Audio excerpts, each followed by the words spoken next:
So number one, every single thing is a partnership.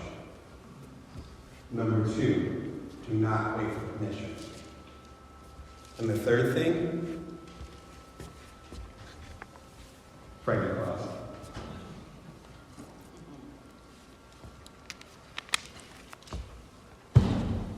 Everyone and everything has a legacy.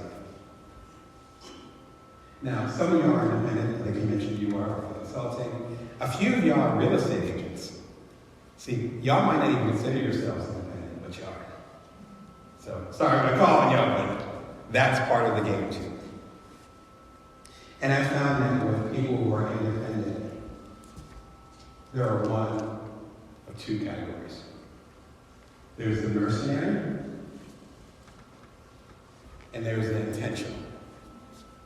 The mercenary and the intentional. You might be able to see where I'm going with this.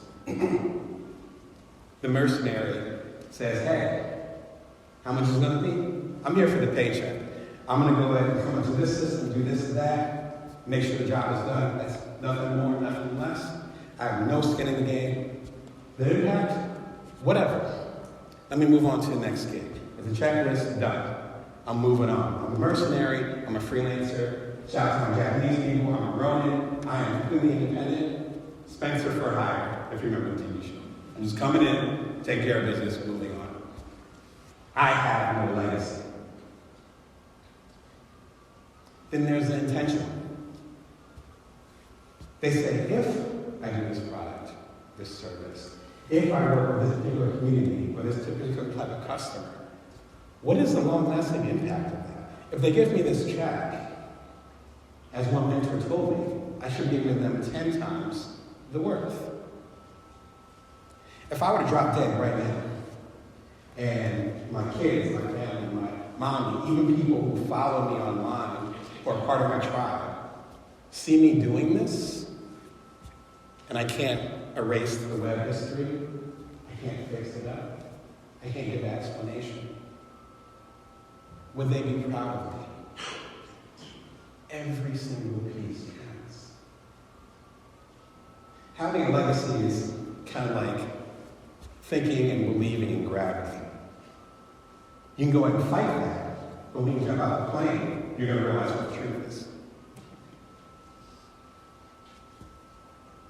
One of my favorite modern philosophers, Jay-Z, says, "We are culture. Nothing moves without us." I'm going to repeat that. We are culture. Nothing moves without us. Now, I interviewed him many, many years ago when I was a wee journalist.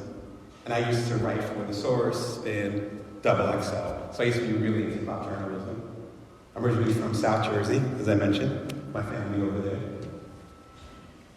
And so I consider hip-hop in my DNA, in my blood. I was born in Atlantic City. Hip-hop was in the water. Right down the shore of the Bronx. When he talks about hip-hop, when I talk about hip-hop, I talk about disenfranchised Black and brown communities in the South Bronx. Part of the broken window policy, but I won't get too deep into that. But if you're familiar with it, you know what I'm talking about. People, just before I was born, abandoned. Kids playing in vacant lots with burnt tires. There's plenty of pictures of it. And the mayor, the governor, and even the president ignoring them. And they did cool shit based on old records from the 60s, the 70s, the 80s. I'm sorry, go reverse. The 60s, the 50s, the 40s, going reverse.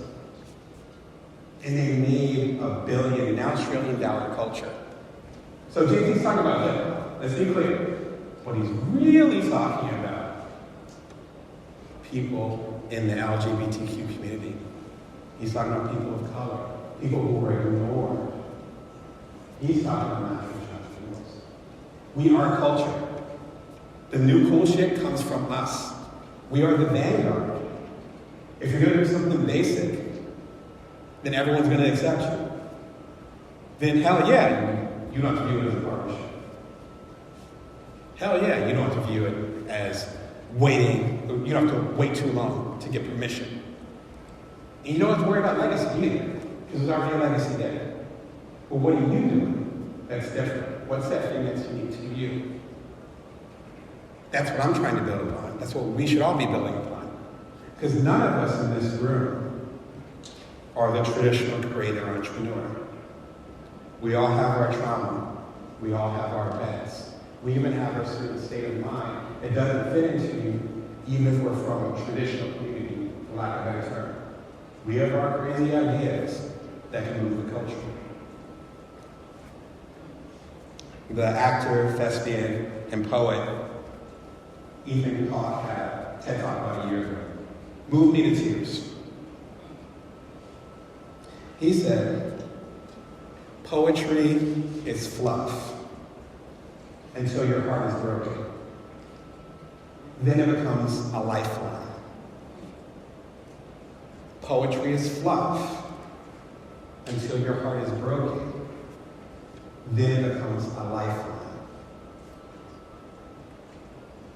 As you do your best to bring in worth, to look at everything as a partnership, to not wait for permission, and to view your part of your own legacy, your community's legacy, therefore the world, and the universe's legacy. That's the ultimate question. What lifeline do you have for the community, for the city, for the world? And why are you withholding it from us? Thank you.